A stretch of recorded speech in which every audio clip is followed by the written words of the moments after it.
Welcome back, everyone. Huddle Up Podcast. It is the 5 Observations with Big Jim. I'm your host, Big Jim, the host of the Huddle Up Podcast that airs live Tuesday nights on Facebook, Twitter, and YouTube at Huddle Up Podcast.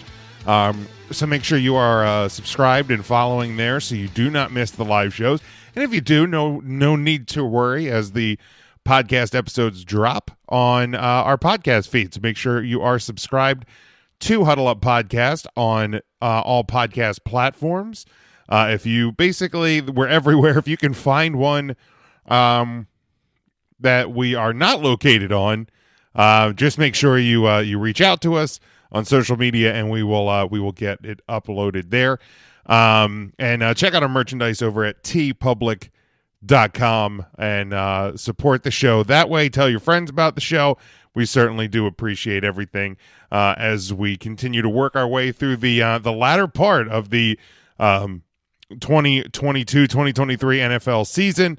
We will be recapping the College Football National Championship game this Tuesday night and looking forward to the first weekend, super wild card weekend in the National Football League. So make sure you get ready for that and interact with us and all of that this coming Tuesday at 8 o'clock Eastern Time.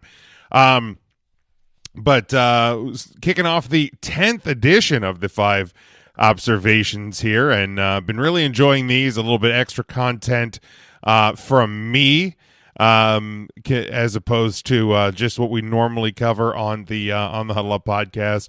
And I want to again thank Ernest E.J. Christian for continuing the And One NBA podcast, as well as Mike Bernier with the 5 for Fighting NHL podcast. I certainly appreciate you guys and the whole Huddle Up team. So let's get right into it. My first observation from this week, Jim Harbaugh staying at Michigan and why I think it's the best choice. Now, yes, I am aware of some of these investigations. I will touch on that within this. But look at it this way. Harbaugh is successful in the NFL. 3 out of the 4 years he coached the 49ers. They went to a NFC title game. One of those years they made it to the Super Bowl and lost. So it's not that he cannot be successful in the NFL. But when I'm looking at this and I'm looking at the Michigan team that beat Ohio State last year, made it to the playoffs, beat Ohio State and won the Big Ten again this year, made it to the playoff. And yes, I know they lost to TCU, but Michigan had plenty of opportunities to win that game. And that coaching staff, I think, is probably going to be looking at itself and kicking itself because they had the opportunities. And it was kind of their own undoing at times that and not this isn't taking anything any credit away from TCU, but just some odd play calling decisions, some questionable coaching decisions, and some other factors, but they could have won this game. They absolutely could have won this game, and they're also a very young team. So to me, I'm looking at it going, if he wants, and I truly believe that he does, like I think that part of the reason he went back to Michigan and went back to college football is he wanted to restore his alma mater that he cares a lot about to prominence. And I've if you follow me on Twitter, if you followed along with the Huddle Up Podcast over the last few years, like I have defended him. I have, been a supporter of him and, what he's been doing at Michigan. But I think his goal there was to restore Michigan to what they were when Lloyd Carr was there, when Bo Schembechler was there, and coaches of the past that had success. So the job's not done, really. I mean, yes, they've made it the playoffs 2 years in a row. They won the Big Ten 2 years in a row. But this team's primed. This team is not graduating or having many guys leaving, and they have a great recruiting class coming in. So I think they're more than capable of getting back to where they were, if not further. So right now, I think it's the right choice. And when you're looking at the teams in the National Football League that are rumored to be interested, couple of the names that have been tossed about are the Colts, the Broncos, the Panthers. Like, I don't think those are jobs that you leave the situation that he's at with Michigan to go to. The Colts and Broncos are good on paper, but there's plenty of questions there. Like, let's start with the Colts. Like, you don't have a quarterback. You have an offensive line that was supposed to be a lot better, that wasn't. You have a running game that everybody talked about Jonathan Taylor being the next great thing at running back in the NFL, and he was basically non-existent when he was on the field this year. And you have an aging defense, or at the very least, a defense that underperformed. So there's tons of questions with the Colts. When you look at the Denver Broncos, the Denver Broncos. Thanks, Omer.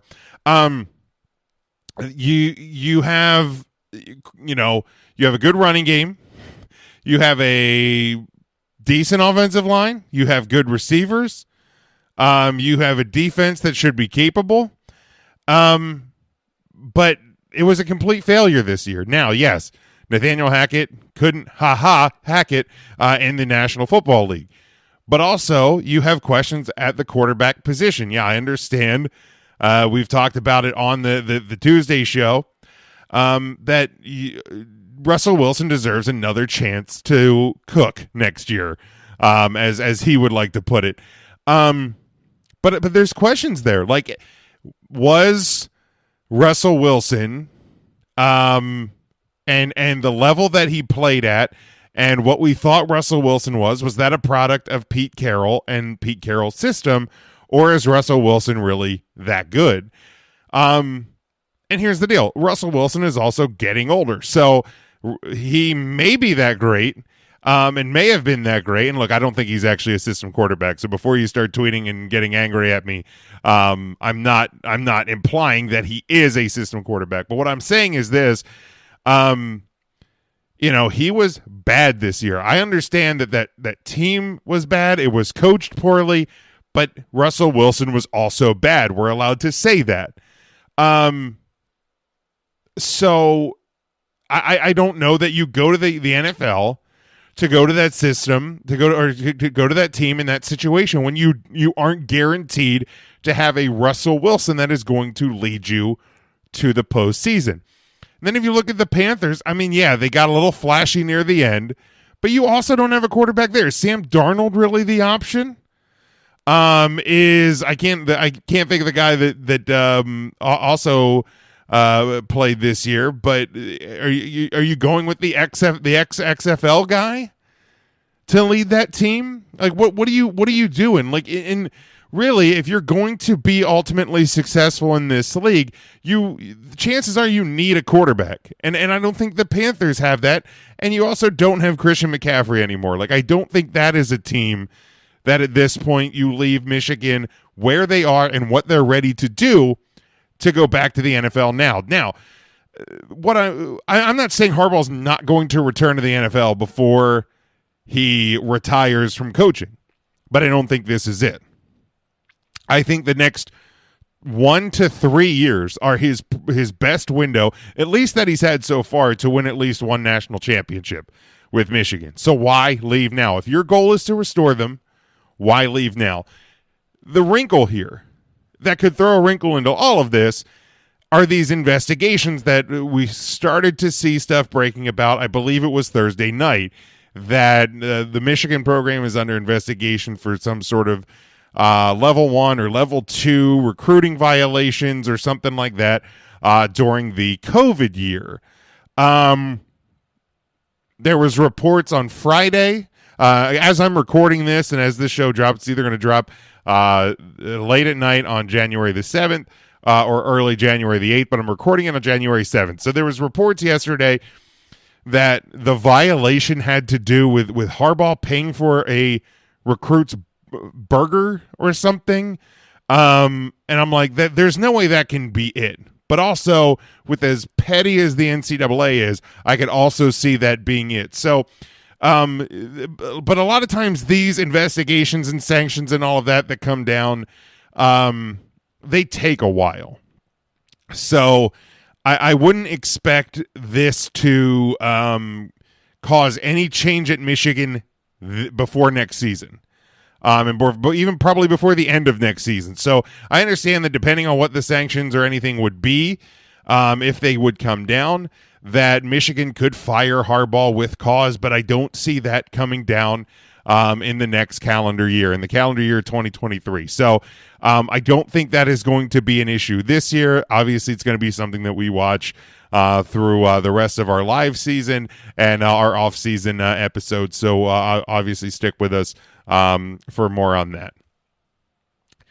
My second observation this week is we really saw the best and worst in sports media throughout this week. By now, if you're listening to this show, that everybody knows, what happened in the Monday Night Football game to Damar Hamlin and for the Buffalo Bills playing the Bengals. And I thought that ESPN and their broadcast team, probably with the exception of Adam Schefter, did a spectacular job in the moment with Buck and Aikman, with Booger McFarland, with Susie Colbert. I thought they did a really, really good job tackling what was a unknown situation, a serious situation, and an ever-changing situation on Monday night. And then Scott Van Pelt and Ryan Clark and everybody involved with the SportsCenter broadcast after the Monday Night Football broadcast went off the air. I thought they did a fantastic job. And I thought a lot of the sports talk hosts in the days that followed, Dan Patrick, Colin Cowherd, and others, did a really good job at handling the seriousness of what happened. And I thought it really did show the best, because sometimes sports media is not the best.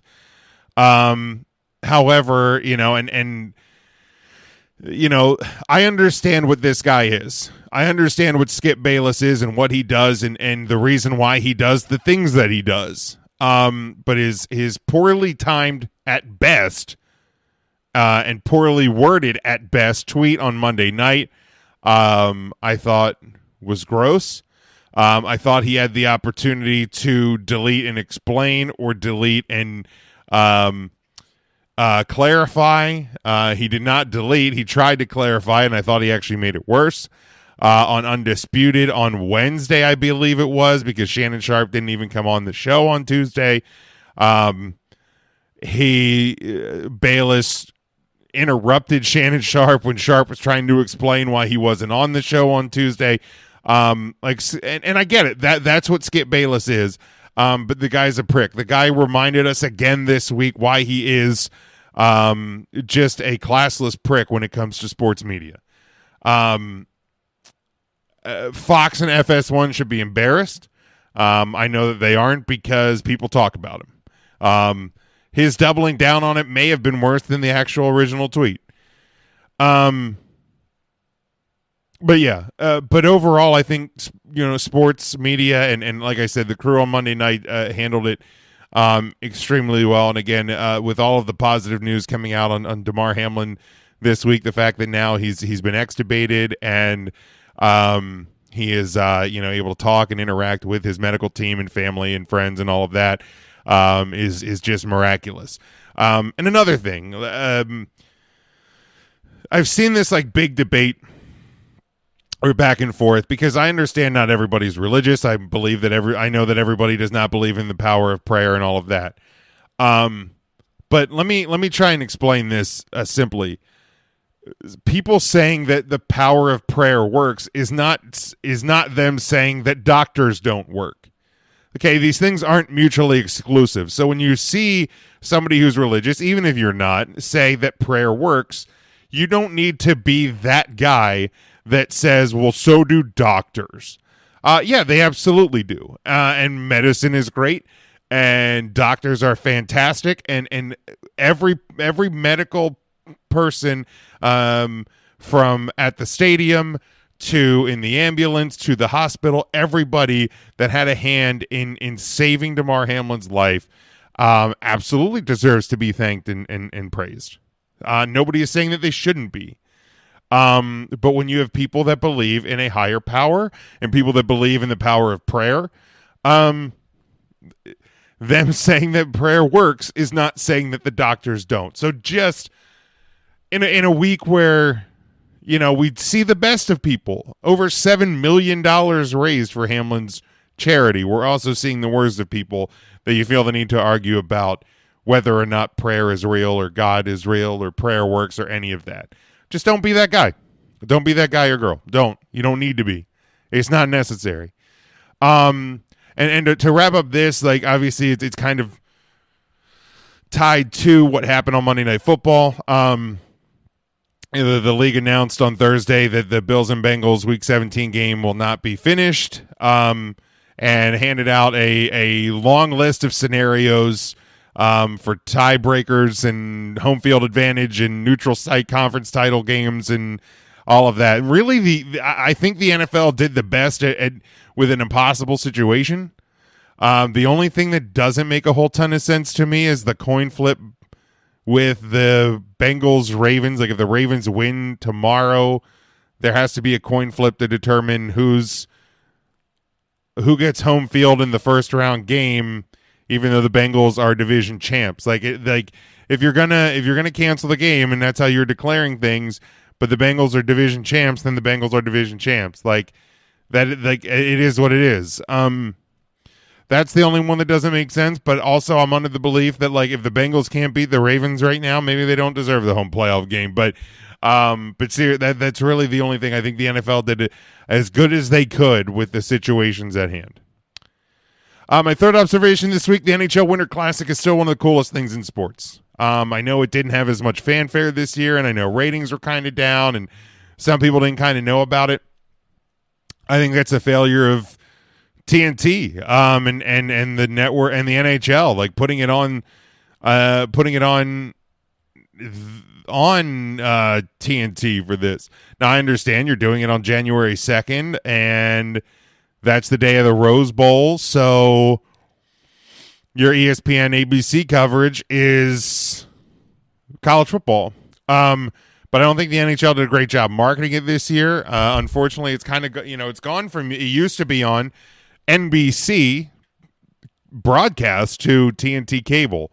But I still love it. Anytime I have a chance to watch outdoor hockey, it is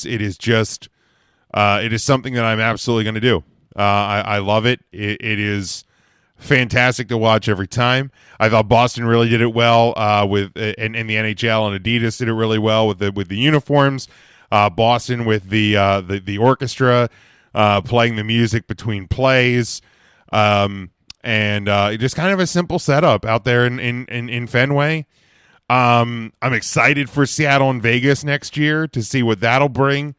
The two in Seattle, the two newest franchises in the NHL get to do the outdoor game. And I saw a couple people, and a friend of mine, Charlie, shout out to Charlie, talking about how there's just so much empty space on the ground level. I've been at a couple of outdoor hockey games. I was at the Hershey Bears in Philadelphia, or I guess at the time they were the Adirondack Phantoms when the Winter Classic was in Philadelphia, and I was in kind of the lower stadium seating, slightly elevated. I've seen some outdoor games at the Hershey Park Stadium with the Hershey Bears. And here's the thing, like the ice in the rink itself are on like a riser on a platform. They're not sitting flat on the field itself, because you have to have all that stuff underneath to keep the ice cold. So if you have seating on the ground level, on the grass level,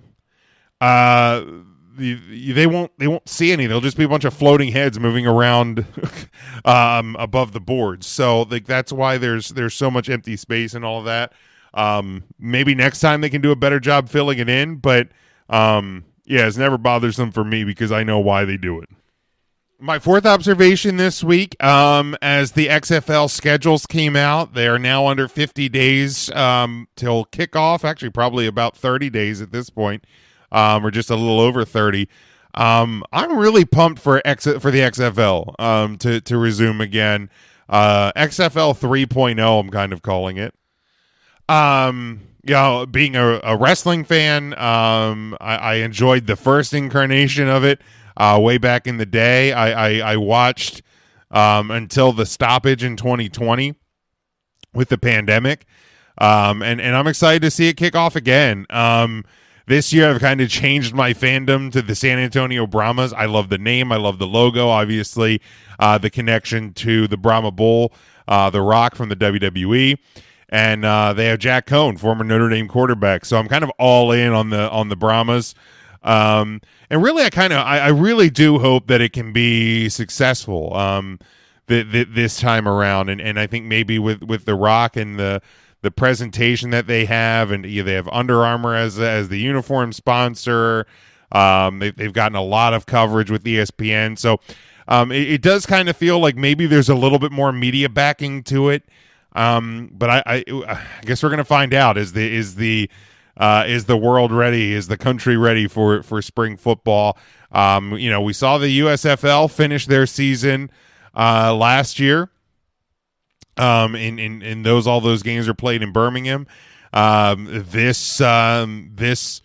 These games are being played in their host cities. So we'll see how that plays out. Maybe just maybe. So make sure you stay subscribed to the Huddle Up podcast feed. Maybe we'll have XFL content coming once that league kicks off. Here coming up in February. And finally, my fifth observation this week, Notre Dame finally has a quality quarterback. Sam Hartman has announced his transfer to the University of Notre Dame. The former Wake Forest quarterback is the all-time ACC passing leader, 13,000 yards, or approximately 13,000 yards, 58 touchdowns, 41 passing, 17 rushing, a 27-18 record with Wake Forest, which I know doesn't sound great, but let's be honest, he's probably the primary reason that Wake Forest was competitive in a lot of those games. So, and really, I think it's going to be a good transition from where they are now to get to Kenny Minchie and some of the other quarterbacks Notre Dame's recruited. It's kind of this good stopgap year between those. Like, look, I've been critical of Tyler Buckner as I was critical of Drew Pine. Buckner unfortunately had the injury in the second week of the season this year, put him out till the bowl game, and Buckner looked decent, pretty darn good. I'm not even gonna say decent. That's a disrespect to him that isn't warranted. He looked pretty darn good for the majority of the Gator Bowl this year. Led them to the victory, was Gator Bowl MVP after not playing for multiple months. Drew Pine is transferred to Arizona State. But to me, you don't bring in a guy like Hartman. You don't recruit and get a transfer for him, especially with the weapons that are ready to go for the Irish offense next year, without having the plan that I think Hartman is going to be the guy. So to me, you're going into next season with Hartman penciled in, and that might suck for Buckner. It might suck for Angeli, who was there and was a redshirt this year, and some of these other guys that are coming in as first year guys. But that's the reality of the situation. When you have a all-time conference leader in passing, you don't bring him in to be a backup for his final year of eligibility. So super excited to see. Looks like he's going to be the number 10. So there's been some successful quarterbacks that have worn that number at Notre Dame, but that'll be something to keep an eye on too once you get to spring football. But welcome Sam Hartman to South Bend. Super excited to see what you can do. So yeah, that's going to wrap it up for the 5 observations this week. Hope you enjoyed the NFL games here on Saturday. The Chiefs getting the big win, and as I'm recording, the Titans holding the slimmest of leads. As of right now, I believe it is still 16-13. Going to check on this real quick. Yeah, it is 16-13 with about 11 minutes to go. So the AFC South hangs in the balance over these next 10 minutes of football as I'm recording. Hope if you catch this before your NFL Sunday, your final NFL Sunday in bulk for the year, the final week of the NFL regular season. Hard to believe Football is already on its way out, but hope you enjoy Week 18. If you catch this after it, I hope you enjoyed it, and make sure you tune in to us on Facebook, Twitter, and YouTube at Huddle Up Podcast. Tuesday night, 8 o'clock Eastern Time, as we recap the national title game, Week 18 of the National Football League season, and look ahead to Super Wildcard Weekend in the NFL. You can follow me at Big Jim Sports. Get the Huddle Up merchandise over at tpublic.com. And as always, stay safe, stay smart, and go for the win.